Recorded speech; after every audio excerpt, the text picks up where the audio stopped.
What is going on, everybody? Welcome back to The Haunted Beard. My name is Jake. Well, Netflix just dropped over this past weekend a brand new original film. It is a found footage horror film from Taiwan called Incantation, and I just gave it a watch and I want to give you my thoughts, so let's get into it. So Incantation tells the story of a mother named Ronan who is documenting this curse that she has brought upon herself by accidentally disrupting this religious ritual. And she is documenting this curse, which then ends up transferring to her daughter. And the film actually comes with a warning that says this: "This is a cursed video. It might contain certain risks to watch. For those who dare to follow, please solve the puzzle of my daughter's curse with me." Real quick before I get into my thoughts, I want to issue kind of like a minor spoilers warning. I'm going to be talking about a handful of sequences in the film. I'm not going to get super detailed, but I am going to be talking about some of the events in the film. So this is a minor spoiler warning. Now, regarding the story, the film actually unfolds in two separate storylines. One of them follows Ronan and her daughter Dodo in current day, and also the film is filled with flashback sequences of 6 years previous when everything kind of unfolds and the actual curse is released. And so you really kind of get two separate timelines as the film progresses, as it goes back and forth. And typically, I'm not a huge fan of flashbacks in movies. However, this one sets itself up pretty well and really establishes the two separate timelines as a part of the narrative structure. And so I liked watching both separate stories unfold. I thought it was interesting and engaging, and I think it helps the pacing too. And so overall, I enjoyed the sort of narrative presentation of the film. Now, one of the things that this film does that I thought was kind of interesting is it directly addresses the audience. And not all found footage films do that, at least directly. And as this film is being made by our main protagonist, the mother Ronan, and there are a handful of scenes where she is directly talking to us because she is documenting this entire curse and everything that's happening. And there is, in a handful of scenes, almost like a bit of an interactive type element to the movie. The film opens up with a pretty cool and interesting sequence where she is narrating over some images and talking about how our perception of things ultimately really helps form and shape our own reality. And the film gives us some like optical illusions. There's one of this Ferris wheel that you can either make it go turn to the left or spin to the right. It also shows us this image of a subway that, depending on how you perceive it, it looks like it's heading one way, either away from you or toward you.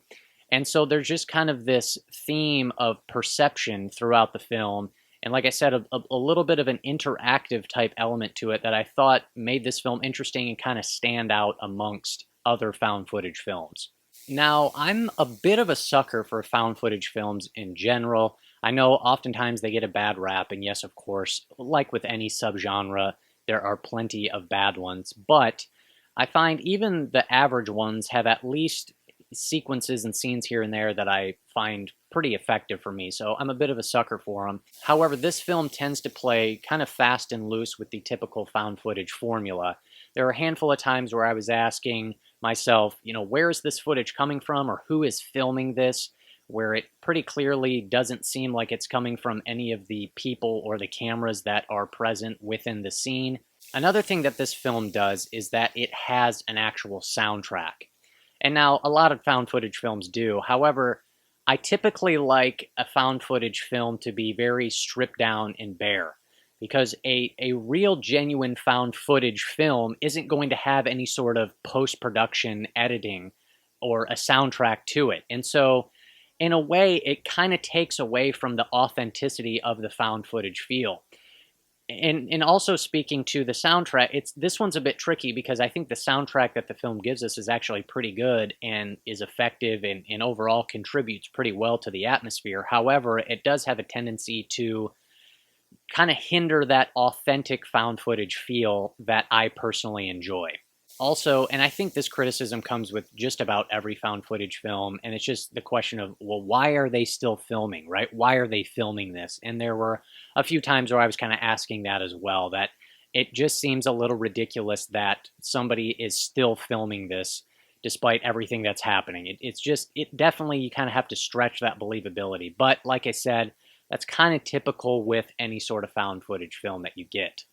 So even with those criticisms, though, there is still a handful of sequences in this movie that I think are quite effective and work pretty well. And so I want to talk about them a little more in depth.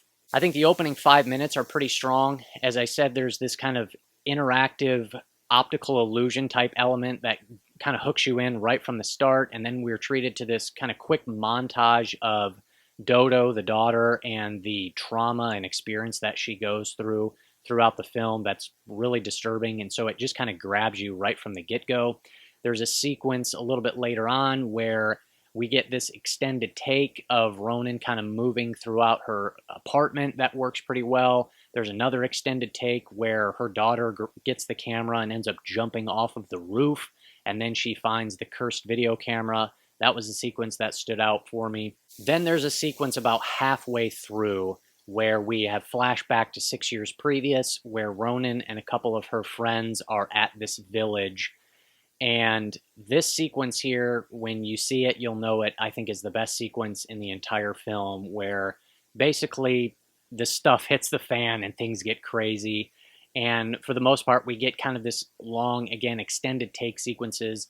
And part of the reason why I love found footage is we get a lot of those extended takes, and things just it kind of just adds to the overall atmosphere and realness and authenticity to it. And so this sequence stands out for me, and I think it works really well. It's creepy and disturbing. The atmosphere's there. I really like the setting, too, of this village. And, of course, it's dark and raining, and things are just creepy and eerie. And then all of a sudden, just crazy stuff starts happening. It reminded me a little bit of the segment from VHS 2 where the filmmakers go to this cult compound, and so which I think is the best segment out of all the VHS films. So it reminded me of that, which is always a good thing. And so this is just a really solid sequence. Like I said, I think it's the best sequence in the entire film. Now, about 2/3 of the way through this movie, Ronan takes her daughter to this temple to try to get the curse lifted. And what ends up happening is, in order to go through with it, her daughter can't eat for a week. And so she goes through just this horrible sequence and just all this stuff. She's suffering severely, and her mom is, filming it and documenting it. And it really takes this sort of emotionally dramatic turn in the movie that it's obviously been kind of dark and disturbing, but now it's sad and emotional. And I was kind of surprised at this sort of tonal shift, and I think it works pretty well. Particularly, there's a shot from a security camera out in the apartment hallway where Ronan has stepped outside to eat a sandwich because she doesn't want her daughter to see her eating because she can't eat, and she's eating the sandwich and just starts crying and has this breakdown. And just that shot alone kind of just really stuck with me, and I felt the impact of it. And so there's definitely some pretty effective dramatic weight to this, and the film sort of turns into this mother's love letter to her daughter, and what she is willing to do to try to ensure her daughter's protection and health and safety. And so, like I said, there is kind of this really sort of dramatic emotional thing about the love between a mother and a daughter. And I thought it really worked pretty well for me, and I think it's effective, and I just thought the performances too, I think, are really solid. And so that whole dramatic element to the movie worked really well for me, and I thought it was really great. There's a couple other sequences that work well for me. One is where Ronan brings her daughter back to the temple, and the people there aren't themselves. That's just a really solid sequence. And then also too, towards really the ending, where we finally get to see the cursed video footage of the tunnel. And that whole sequence just, I thought, was really effective and worked really well. Just good tension and suspense. And there's just something about just the found footage thing that just works for me, about just a guy, handheld camera, walking down these tunnels, it's just creepy and it's just real and it just works. It worked really well for me, and so I thought that whole sequence was really really good as well. Overall, I had a pretty good time with Incantation. I think there's a handful of really solid sequences there. I liked the emotional, dramatic aspect to it, and I liked the mother-daughter connection. I think there's some good scares and some good suspense.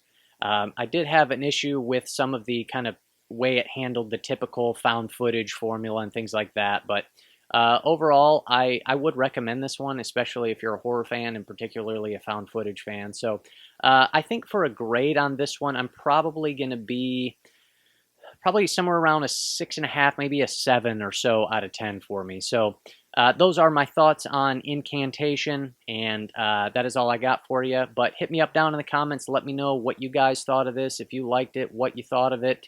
I'd love to hear from you. So that is all I got for you. We'll see you next time on The Haunted Beard.